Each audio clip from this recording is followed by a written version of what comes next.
Piny Kenya William Ruto kwayo ng'uono ewi kaka sirkal osebedo ka rakore kod rowere mag Gen Z pacho ka. Moko kuom Gen Z e mbui okwedo ng'uono mar Ruto, to moko kuom gi bende orwako ng'uonono. Walter Nyambaga nigi ler mar wachni. Mana kaka kinde ka kinde piny Kenya baga lam makende mar piny kochopo tarik 28 dwe mar abich higa ka higa.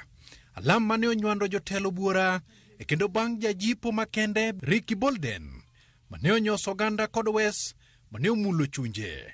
Jatend piny William Ruto ne odok chien kendo goyo chunye peksen bang'e kwayo ng'uono rowere mag Gen Z kalure kod kaka sirkal osebedo ka rakore kodgi pacho ka. To our children, if there is any misstep, we apologize. Ewi tudruok mar piny Kenya kod pinje mamoko, Jatend piny William Ruto okwa ng'uono piny libamba mar Tanzania to kod libamba ma Uganda ma osebedo kod tudruok makech maket kod mano mar winj tula kod winy mamoko. To our neighbors, if there is any misstep that we have done. Kata odoko ni Ruto obolore kendo goyo bade piny kokwayo ng'uono. Moko kuom rowere mag Gen Z othal kod radar ni ng'uonono ok omulo chunygi ngang'. Kendo dwaro nitiere mondo chak mana gi chiwo chudo ne familia mane joggi onegi e kinde ng'anyo mag Gen Z.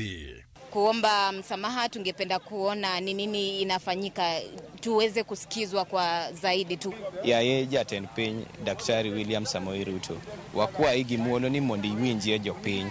To kaka president okwa ng'uono, wagombo niya gimoro amora ma gik mama notimo nikech wiwa wil ni wane ma joge Gen Z wet wan otho e ndara.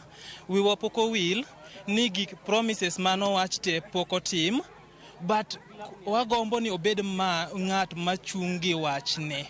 E mbui mar X kod mamoko, rowere kod oganda mane omedo chwalo pachgi e wi okang' ma jatend piny okawno. E kendo ote mag akwede onyiedhore lela. Achiel kuom otego en mar manyo ratiro ne familia man kod ywak. Kamoko bende ywak ne jatend piny oparo modeko kwayo ng'uono. To moko kuom gi bende wacho ne jo Kenya ol kod ng'uono mikwayo kinde ka kinde to onge lokruok. Jotelo mag Jubilee kod People's Liberation Party e kind duond buche mamoko bende omakamen kod ng'uono mar jatend piny William Ruto.